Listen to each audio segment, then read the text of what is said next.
Salut, c'est Nathan et bienvenue aujourd'hui dans cette toute nouvelle vidéo dans laquelle nous allons parler des comment s'expatrier au Japon. Si vous regardez la vidéo, c'est que vous avez sans aucun doute envie de partir vivre au Japon, alors sachez que vous êtes au bon endroit puisque dans cette vidéo, nous allons essentiellement parler des points clés qui vous permettront donc de vous expatrier au Japon et de poursuivre votre rêve qui est peut-être de monter une entreprise, qui est de trouver un bon emploi ou poursuivre vos études en tout cas, ou même ça peut être juste du tourisme. Enfin bref, dans cette vidéo, je vais vous communiquer les informations clés pour réussir donc votre expatriation dans ce magnifique pays qui est le Japon. Certaines personnes peuvent croire que c'est assez facile, d'autres pourront croire le contraire, donc c'est assez réglementé. Moi ce que je peux vous dire c'est que il y a une petite balance entre les deux, ce n'est pas très facile, ce n'est pas non plus très difficile pour s'expatrier au Japon.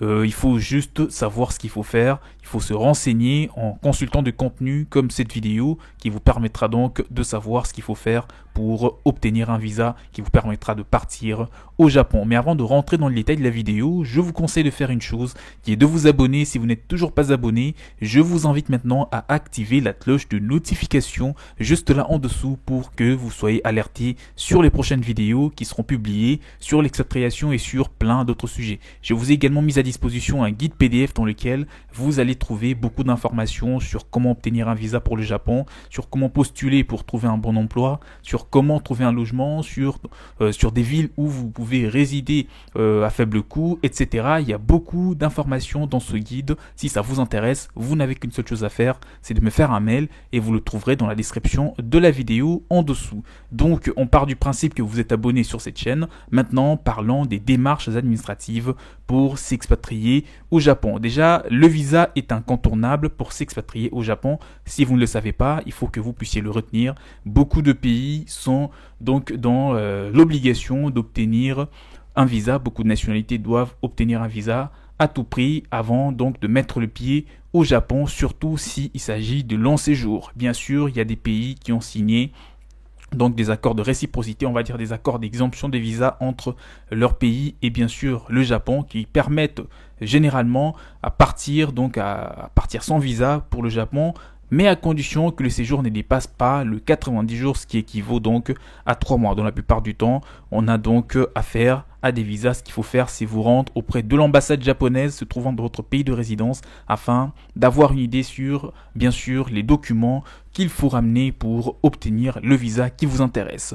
Pour le moins de 30 ans plus précisément, la solution la plus simple est de recourir au PVT. Alors qu'est-ce que c'est un PVT? C'est probablement la première fois que vous puissiez entendre donc ce mot. PVT veut tout simplement dire le permis visa tourisme. Donc le permis vacances-travail, je rectifie. Le PVT veut dire le permis vacances-travail qui est donc accordé par l'ambassade japonaise aux personnes qui veulent se rendre au Japon mais qui n'ont pas 30 ans, d'accord, le moins des 30 ans peuvent obtenir un PVT qui est le permis vacances-travail qui permettent donc de partir au Japon pour pouvoir passer des vacances mais aussi travailler à côté. Et ce PVT a une validité d'1 an, donc ça dure 1 an. Une fois que le PVT arrive à terme, vous avez deux possibilités, soit de retourner dans votre pays ou de rester au Japon. Mais si vous voulez rester au Japon, il va falloir que vous puissiez donc être dans la légalité. Soit ce sera de trouver un emploi et l'employeur, vous allez négocier si possible qu'il fasse les démarches nécessaires à votre place pour obtenir un permis de séjour, long séjour. Ou si vous voulez bien sûr, le mieux serait en amont de ne pas opter pour le PVT. Si vous savez que vous allez rester 2 ans, 3 ans, 5 ans, 10 ans au Japon, le mieux serait dès le départ commencer tout de suite par la procédure normale qui est donc de chercher un emploi. Une fois que vous avez trouvé un emploi au Japon, une fois que vous avez le contrat de travail ou la lettre de stage, l'employeur pourra également fournir d'autres documents qui sont demandés par l'ambassade pour obtenir un visa de travail pour le Japon. Donc c'est la plus simple. Une fois bien sûr que vous avez ce travail là, il n'y aura pas de complications derrière, puisque le PVT, une fois arrivé donc lorsque vous arrivez à 1 an, il faudra carrément quitter le pays. Alors là c'était juste une parenthèse pour ceux qui sont donc moins âgés, donc on va dire le moins des 30 ans plus précisément. Il permet donc de travailler durant son expatriation au Japon, comme je l'ai dit, ça c'est pour le PVT. Mais le PVT ne permet pas d'exercer tout type d'activité Comme par exemple, il faut donc se renseigner si vous voulez investir. Ce n'est pas le PVT qu'il faut avoir, c'est un visa d'affaires pour le Japon. Vous pouvez donc vous renseigner ou me contacter. Mon mail est dans la description de cette vidéo en dessous pour rappel. Dans la majorité des cas, il faudra donc obtenir un visa de travail, comme je l'ai dit, pour ceux qui veulent travailler au Japon, parce que c'est la procédure la plus normale, et c'est ce qui ne va pas du tout vous poser de problème par la suite si vous voulez rester pendant de nombreuses années. Il en existe de nombreux types de visas de travail pour le Japon, parmi lesquels on peut citer le visa de travail ingénieur pour travailler dans l'ingénierie et les nouvelles technologies, les visas de travail investisseur pour les responsables de sociétés internationales et pour créer une entreprise, c'est ce qu'il vous faut. Et on a le visa de travail mutation, ça concerne les salariés expatriés au Japon par leur entreprise. On a le visa de travail expert en sciences humaines, en traduction, il y en a tout type de visas de travail donc japonais dans différents domaines. Le but est donc de vous mettre bien sûr dans un confort idéal tout en étant dans la légalité de travailler au Japon et bien sûr avoir votre titre de séjour tout en obtenant déjà en amont le visa de travail qui correspond à la nature de votre travail. D'autres documents peuvent être exigés suivant le type de visa et notamment un contrat de travail ou un certificat au test qu'on appelle le JLPT qui atteste donc une bonne maîtrise de la langue japonaise. Alors là, on va aborder un point très très important. Si vous voulez vous expatrier au Japon, l'une des choses qui vous sera donc obligé, à part le visa, ce sera d'avoir une bonne maîtrise de la langue japonaise. Bien que un tiers des Japonais parlent couramment anglais, il faut savoir que la langue japonaise plus précisément, est en train vraiment de gagner encore et encore du terrain, bien que c'est déjà la langue du pays, mais il est en train de pratiquement remplacer plutôt l'anglais, surtout dans des milieux professionnels. Il est important lorsque vous avez commencé le démarche ou même 3 mois avant de commencer le démarche nécessaire à l'obtention d'un visa pour le Japon, vous commencez déjà à prendre de cours aussi, prenez des cours de japonais pour que vous puissiez donc vous mettre à niveau, parce que c'est là où vous sera énormément important lorsque vous allez demander votre visa et même à l'arrivée au pays. Ça c'est très important, il faudra que vous puissiez maîtriser l'anglais et si vous pouvez même suivre également le cours d'anglais et de japonais à la fois, ça sera aussi quelque chose de très important pour vous. Mais moi ce que je vous conseille pour éviter de vous surcharger, vous pouvez commencer tout simplement à apprendre le japonais. Le japonais et le français, ça en vaut déjà la peine et plus loin nous allons parler aussi des entreprises françaises qui sont basées au Japon. Vous avez la possibilité de vous faire embaucher par des entreprises francophones, pas que françaises, il y a des entreprises francophones en général, des entreprises belges, des entreprises suisses, des entreprises françaises, enfin bref, des entreprises qui travaillent un petit peu dans un climat francophone. Il y en a énormément, il y en a de plus en plus au Japon et si vous parlez couramment le français, vous allez trouver un très bon emploi et si vous ajoutez à cela le japonais et l'anglais, ça va énormément vous aider, d'autant plus que le japonais est obligatoire pour pouvoir obtenir votre visa. Alors une fois le visa obtenu, il faut solliciter un titre de séjour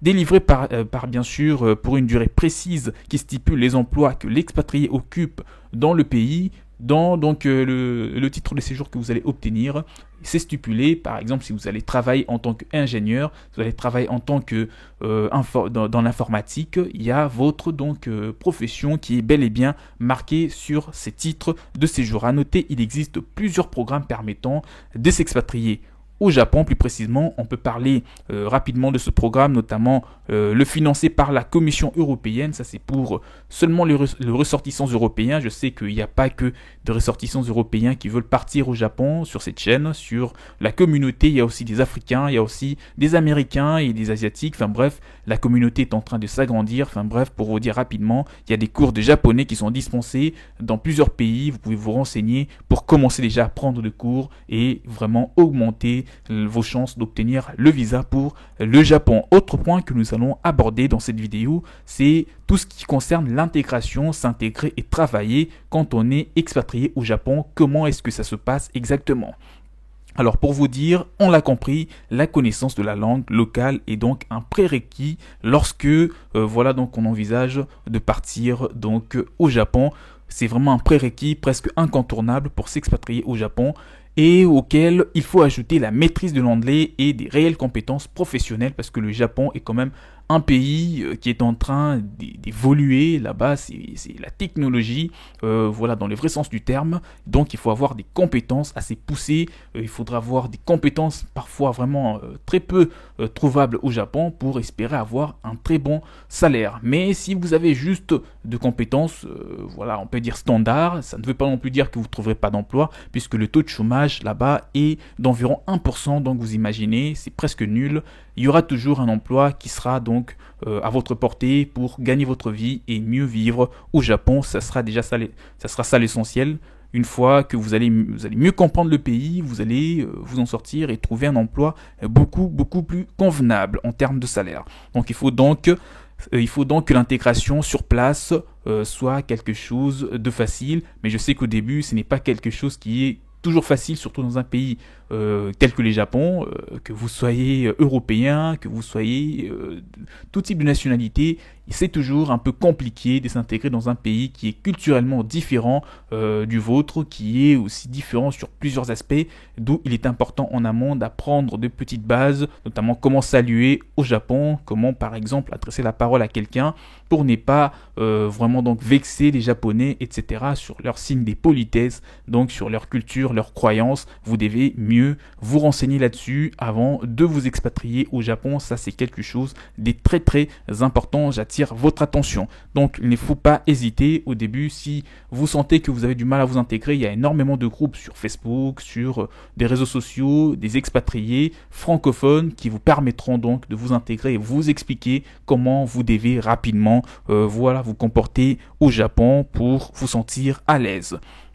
Dans la plupart du temps, pour ce qu'il en est des entreprises francophones, françaises plus précisément, je précise, qui embauchent donc des gens qui parlent français et qui parlent anglais au Japon, il est important de savoir que la meilleure solution pour travailler en tant qu'expatrié au Japon est donc de décrocher un emploi dans une entreprise française basée dans le pays. Bonne nouvelle. Il y en a de plus en plus, comme je viens de vous dire, ça c'est quelque chose de très important à retenir. Dans la plupart des cas, un étranger occupera un poste qualifié dans les tertiaires, donc responsable, clientèle ou marketing par exemple, ingénieur commercial, poste de direction, auditeur interne, contrôleur de gestion, etc. Développeur web, il y a énormément de postes si vous êtes quelqu'un de motivé. L'enseignement et la traduction sont aussi des pistes intéressantes pour s'expatrier au Japon. Vous pouvez commencer par enseigner le français, par enseigner par exemple l'anglais. Les profs qui sont là-bas, qui sont on peut dire en mode indépendant, qui enseignent, qui dispensent de cours d'anglais ou de cours de français, gagnent très bien leur vie et vous allez vraiment vous retrouver, que ce soit des Japonais qui veulent apprendre le français ou d'autres personnes qui sont là-bas et qui veulent apprendre aussi le français, vous allez vous retrouver. On arrive tout doucement vers la fin de la vidéo. Pour conclusion, je peux vous dire que le Japon est une très bonne destination. Certes, certains pourraient se dire c'est loin, la culture, je ne pourrais pas m'en sortir, etc. Mais le Japon, vraiment, c'est un très bon pays. Si vous avez une idée, un objectif en tête, sachez que vous allez vraiment l'atteindre là-bas. Il n'y aura pas de problème, il n'y aura pas de souci puisque l'économie est stable pour ceux qui veulent investir.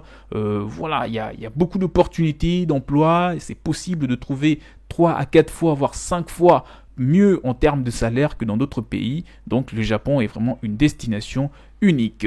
J'espère que vous avez apprécié la vidéo. Si vous avez des questions, vous pouvez me le laisser dans le commentaire en dessous. Je me ferai le plaisir de vous répondre avec toutes les précisions possibles. Pour bénéficier du guide PDF que je vous ai mis à disposition sur comment s'expatrier au Japon, vous pouvez en bénéficier. Mon mail est dans la description de cette vidéo. Contactez-moi et dites-moi que vous êtes intéressé par ce guide PDF. Et je peux également vous accompagner dans la démarche pour obtenir un visa, pour réussir toutes les étapes qui mèneront donc à l'obtention d'un visa pour le Japon. Pour finir la vidéo en beauté, likez-la, partagez-la et surtout abonnez-vous massivement à la chaîne en activant la cloche de notification, le bouton s'abonner en dessous pour ne rien rater sur les prochains contenus qui seront publiés par la suite. Je vous dis donc à la prochaine et prenez bien soin de vous. Ciao ciao.